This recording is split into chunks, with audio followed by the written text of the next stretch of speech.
Bonjour frères et sœurs, revenons-en aujourd'hui sur le sujet qui nous tient à cœur, c'est-à-dire la vulgarisation, la mise en place de la promotion de la nouvelle monnaie qui est TBC. Au fur et à mesure que nous avançons, il est mieux de connaître les missions régaliennes de cette monnaie virtuelle. Aujourd'hui, nous allons nous entretenir sur un thème qui est celui de savoir quand l'Afrique se transformera. Dans mes précédentes éditions, je disais tantôt que si certaines personnes pensent que l'Afrique en général et les pays francophones en particulier ont du chemin à faire dans le processus de la transformation numérique, que cela va prendre du temps pour sa concrétisation, je crois que il est temps de mettre l'accent sur sa phase objective. Parce que ce continent-là va se transformer avec toi et moi. Ce continent-là va se développer avec tes projets et les miens. Parce que ce continent a besoin d'une communauté forte. Ce continent a besoin d'un instrument puissant. Ce continent a besoin d'une source de valeur sûre pour pouvoir apporter des innovations pour changer la face lugubre et triste qu'est la guerre, la famine et le sous-développement en général. L'Afrique a évolué, ses fils ont grandi. Aujourd'hui, nous qui sommes à la quête des innovations nouvelles, nous devons mettre sur pied un processus pour faire sortir notre continent de la pauvreté et du sous-développement ambiant. C'est pour cela qu'aujourd'hui, j'ai développé ce thème sur lequel nous allons nous entretenir. Quand l'Afrique se transformera. De manière globale, nous allons parler, ou bien notre entretien va se structurer autour du TBC. Et je vais nous relever un pan du volet de la valeur humanitaire du TBC. Alors, d'entrée de jeu, je nous dirais que l'action principale du TBC a pour objet de soulager la souffrance humaine. Elle cherche à soulager toutes les souffrances sans discrimination ni condition et sans autre critère de priorité que d'urgence. La mission de TBC est celle de porter dans tous les pays du monde assistance aux victimes de la pauvreté, notamment ceux complètement détruits par les dettes liées à la monnaie fiduciaire. Même les États souverains n'étant pas épargnés par ce diktat monétaire. Le résultat des conséquences demeure innombrable.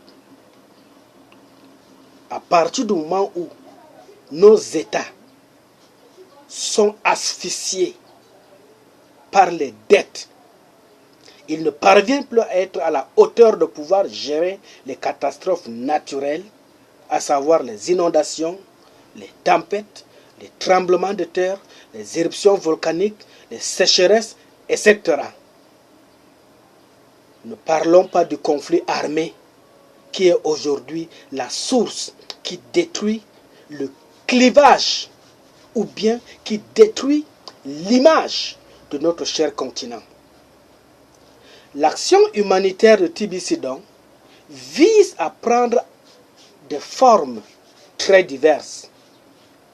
Au lieu de maintenir la population mondiale dans la servitude de la pauvreté à travers la fameuse distribution de nourriture de médicaments, de vêtements, de matériel divers. Il faut plutôt mettre l'accent sur l'aide directe. Au lieu de laisser l'Afrique sombrer dans le chaos et venir sous forme d'aide, il faut plutôt changer les donnes et mettre l'accent sur l'aide directe où chaque membre détient un pouvoir d'achat. Et cette aide directe-là fait partie des missions primordiales de TBC. La naissance de l'action du droit humanitaire, c'est ce qu'on nous fait croire depuis des années à travers les Nations Unies. C'est aussi ça, une partie des missions de TBC. C'est-à-dire que l'action humanitaire de cette monnaie virtuelle plonge ses racines dans les mouvements charitables qui ont toujours cherché à atténuer les souffrances humanitaires et à lutter contre les conséquences des catastrophes ou des conflits. Dans sa définition actuelle, la monnaie TBC naît après l'échec et les conséquences drastiques de celles tenues par les banques centrales qui ont montré leurs limites dans la préservation de la paix dans le monde. Après la Seconde Guerre mondiale, naissent de nombreuses organisations internationales, notamment sous l'égide de l'Organisation des Nations Unies. Elles ont toutes pour objectif d'organiser l'action des pays membres de l'ONU dans différents domaines. Le FAO agit dans la lutte contre la faim, l'OMS agit dans la promotion de la santé, l'UNICEF dans l'amélioration des conditions de vie des enfants, etc. Elles remplissent ainsi des missions d'action humanitaire et fournissent une aide internationale publique précieuse, non seulement en cas de crise, mais aussi à plus long terme dans le cadre de l'aide au développement, c'est-à-dire à travers les constructions des infrastructures telles que les hôpitaux, les écoles, des équipements d'approvisionnement et d'assainissement de l'eau, des équipements d'irrigation des cultures, etc. Mais alors, malgré la présence de tous ces mécanismes aux évocations élogieuses, l'écart entre les riches et les pauvres ne fait que se creuser davantage et s'agrandir. Alors, TBC est né comme un outil humanitaire certes, mais militant.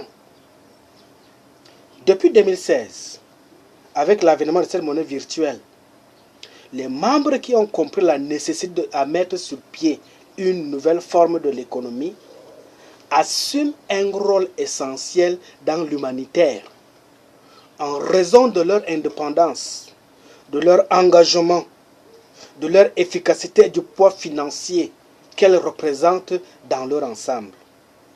Ce dont témoigne l'attribution depuis 2018 des transactions multiples à titre commercial au sein de la communauté. Désormais, les nouveaux adhérents sont très souvent associés à l'action de formation à la base, d'abord, afin de comprendre l'enjeu réel de leur engagement. Parlons un peu de la souveraineté humanitaire de TBC. Mais avant d'entrer dans le jeu, il faut comprendre l'enjeu et l'exigence de la conversion numérique. C'est quoi la conversion numérique? Donnons juste une définition simple. Le monde semble résolument entrer dans l'ère numérique. L'Internet fait désormais partie de notre quotidien. Demain, très peu de choses pourront être accomplies sans le concours d'Internet et les personnes non connectées n'existeront tout simplement pas. Ça veut dire que demain, l'analphabète sera celui qui ne maîtrise pas l'outil Internet. Le pauvre, ou bien le plus pauvre des pauvres, sera celui qui n'utilise pas l'outil Internet parce que la richesse pour booster la croissance économique mondiale se cache dans l'Internet. La bonne nouvelle est que ce monde nouveau est ouvert à tous grâce à TBC. Pour une fois dans l'histoire de l'humanité, les pays du Sud disposent de technologies nouvelles au même moment que ceux du Nord. D'ici 2025, près de 600 millions d'Africains seront connectés à Internet. Certains d'entre eux y auront droit avant même d'avoir accès à l'électricité ou à l'eau potable. La question est de savoir ce que nous pouvons faire de cette technologie et surtout ce que nous voulons en faire. Ce que nous voulons en faire, c'est tirer au maximum des richesses qui sont cachées dans la crypto-monnaie, parmi laquelle se trouve le Billion Coin qui est abrégé TBC. Parlons un peu de l'urgence de fraternité qui préoccupe TBC. Quelqu'un me disait encore il y a cela 2 semaines, votre monnaie communautaire que vous vantez tant les mérites, que vous appelez TBC, préoccupe-t-elle le sens de la fraternité? J'ai dit avec grande fierté oui, car le principe de fraternité est fondé sur la reconnaissance de l'égalité entre tous les individus et sur la dignité humaine. C'est ça la valeur de TBC. Ce sont ces valeurs que TBC incarne pour que, à travers la richesse, le bien-être, l'abondance, que tous soient pour un pour tous. Puisque tous les hommes étant égaux, ils doivent assistance à leurs semblables lorsque ceux-ci sont dans une situation difficile afin de préserver leur dignité de personne et rétablir l'égalité. Avec la liberté et l'égalité économique prônée par TBC, la fraternité devient donc ainsi le 3e principe fondamental du monde. Il ne s'agit pas là d'un principe, mais un impératif. Je m'explique.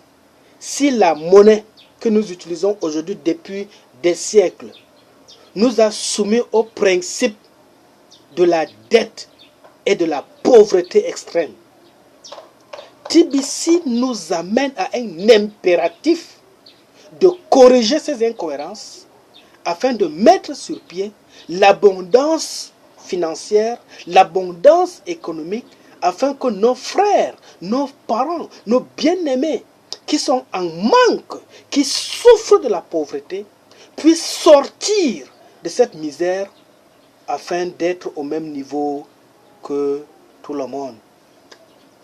Cela suppose que si chez toi tu manges 2 à 3 fois par jour à travers TBC, fais tout pour que ton voisin le plus proche, le membre de ta famille, puisse aussi être en mesure de pouvoir manger 2 à 3 fois par jour.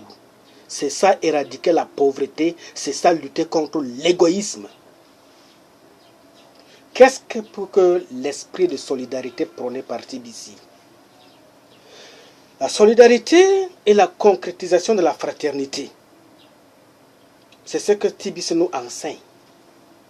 Cet état d'esprit pousse les hommes à s'accorder une aide mutuelle. Être solidaire signifie être conscient d'appartenir à une même communauté, avoir un sentiment de responsabilité à l'égard des autres.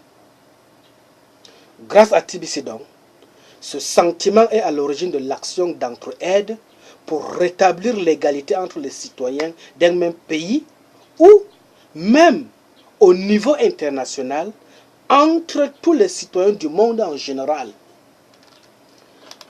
Quelles sont les formes de solidarité au sein du TBC? Il existe deux types de solidarité.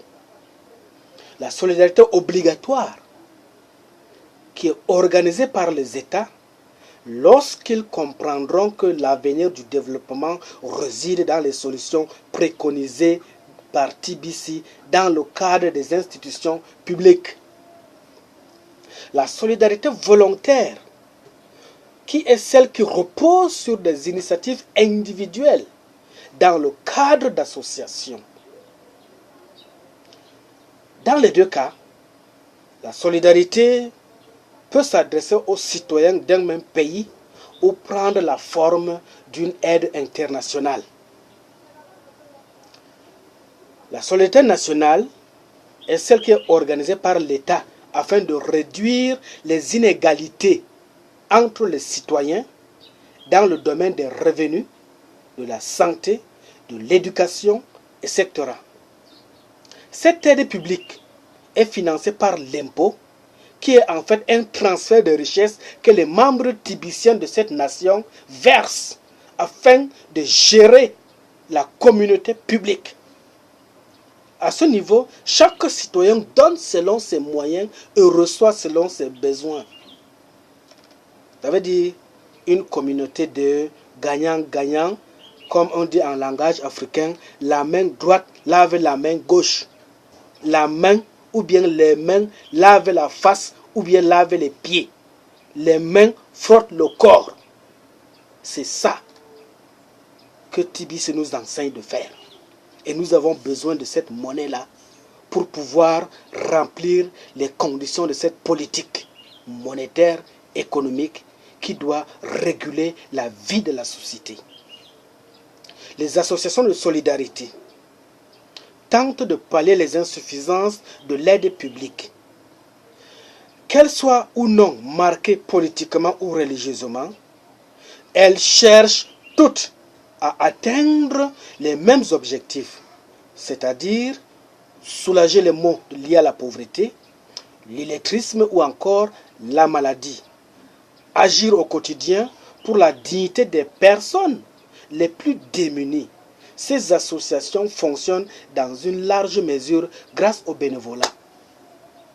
Ça veut dire que faire partie de la famille TBC est un atout indéniable, est un atout qui n'a pas de prix. Parce que chacun vole au secours les uns les autres. Chacun apporte sa contribution. Nous devenons une communauté planétaire où, noirs et blancs, nous respirons le même air de l'intérêt financier. Ça, c'est le volet TBC. Mais TBC a besoin aussi du numérique. Contrairement aux idées reçues, TBC, c'est l'ensemble des biens et des services fournis ou échangés sur les réseaux électroniques et les technologies numériques. Elle apparaît aujourd'hui comme le secteur le plus dynamique de l'économie mondiale, puisque l'économie numérique en général est considérée comme un import vivier d'emplois. Le nombre d'emplois directs créés dans le secteur de TIC représente 3 à 5% de la population active dans le monde. Il convient de le rappeler que TBC se nourrit de l'Internet et surtout l'Internet à haut débit, puisque c'est là son carburant. Dans un avenir proche, et très certain proche, TBC deviendra le système sanguin de la vie sociale. Il impactera l'ensemble de nos vies. Donc, au-delà de l'économie, il faut l'appréhender comme un projet global de transformation de la société. Mais alors, il ne faut pas négliger le volet du numérique contre la pauvreté.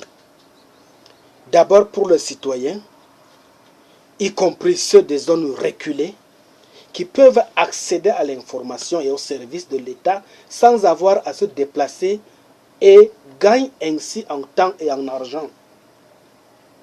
Ensuite, pour l'État qui réduit sensiblement les délais de traitement des dossiers et ferait des économies significatives en consommables bureautiques. Le numérique pourrait également permettre d'améliorer les taux de collecte des recettes fiscales. Enfin, la gouvernance électronique contribuerait à la lutte contre la corruption. Le citoyen qui sollicite un service en ligne n'a pas un agent en face de lui et ne court pas le risque qu'on lui demande le choco. Que dire du mobile money et de la dématérialisation des paiements?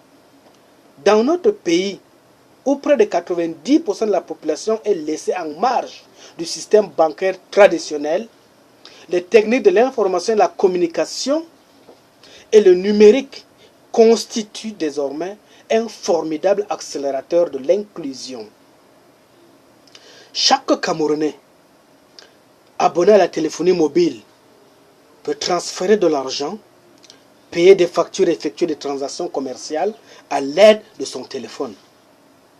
Nous nous préparons aussi à nous adapter à la disparition annoncée de la monnaie fiduciaire au profit de Billion Coin qui est notre monnaie, notre or international, la source dans laquelle on va puiser l'énergie nécessaire pour approvisionner le besoin de la société en termes d'éradication de la pauvreté. Demain, et avec TBC, on ne paiera plus de billets de banque, mais avec sa carte bancaire, sa tablette, son téléphone portable ou tout autre objet connecté, tu es libre de faire tes transactions à tête reposée, sans maux de tête. Déjà, je prends un exemple. Dans un pays comme la Suède, les banques ne délivrent plus d'argent liquide à leurs clients dans la grande majorité des agences. En Norvège, l'argent liquide n'est plus utilisé que dans 5% des transactions. Les transactions électroniques de TBC offrent ainsi à l'usager avec la possibilité de payer en ligne, sans frontières et sans se déplacer. Elle lui offre aussi la sécurité avec la réduction des risques de braquage ou de cambriolage. Avec la transaction TBC, l'État pourrait mieux collecter la TVA et lutter contre la corruption. En effet, contrairement à la monnaie qui est anonyme, les paiements numériques sont transparents et traçables. Ils renseignent sur les entrées et les sorties d'argent et l'identité de ceux qui effectuent ces opérations. Autre volet aussi est l'importance qui fait partie des enjeux majeurs de TBC, c'est l'application à l'éducation. Le numérique peut croître l'égalité des chances et l'accès du plus grand nombre à des enseignements de qualité. Les techniques de l'information et de la communication offrent de nombreux outils et techniques modernes pour améliorer considérablement la qualité des enseignements. Aujourd'hui, un enfant de Bepanda à Douala peut suivre des cours en ligne dans les meilleures universités du monde. Et un étudiant ou n'importe quel apprenant désireux d'approfondir ses connaissances peut accéder gratuitement à des cours et à des données documentaires en ligne. Le numérique peut également favoriser l'accès à des services de santé de qualité. Les TIC offrent des outils modernes permettant d'améliorer l'efficacité du système de santé et de sauver des vies. Avec la télémédecine, par exemple, on peut suivre à distance des patients se trouvant dans des zones reculées ou insuffisamment dotés de personnel de santé. On pourrait multiplier des exemples à l'infini. Il demeurera une constance cependant. Les pays africains qui ont très tôt placé le TIC au cœur de l'agenda de leur transformation économique en tirent déjà des bénéfices importants. Mais qu'en est-il du Cameroun? On pourrait multiplier des exemples. Qu'en est-il du Cameroun, qui a besoin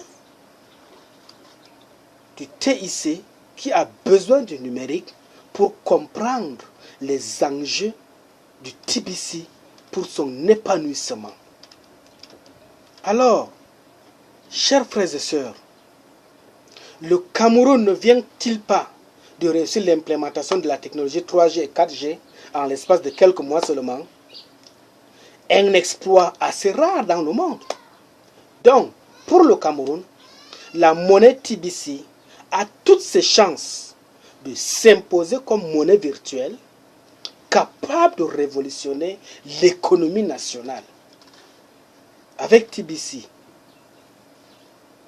si les pouvoirs publics s'y engagent, donnent le OK pour l'utilisation de cette monnaie dans ces institutions financières et bancaires, je vous dis et je vous garantis qu'on ne parlera pas de pauvreté au Cameroun. On peut parler, ou bien on pourra parler de la concurrence entre les milliardaires. Mais on ne parlera pas de pauvres au Cameroun. Et là, je vous en assure. Si aujourd'hui le Bitcoin a rendu riches les pauvres dans d'autres continents, TBC aujourd'hui peut rendre les pauvres d'aujourd'hui, les pauvres Camerounais, les pauvres Africains d'aujourd'hui en multimilliardaires de demain. Je vous remercie. Je vous souhaite bonne écoute, bonne digestion et je vous convie à réfléchir mûrement afin de décider sagement pour faire de TBC votre plateforme pour révolutionner votre mentalité et devenir demain ce que vous n'avez jamais pensé être aujourd'hui ou bien hier. Merci, que Dieu vous bénisse.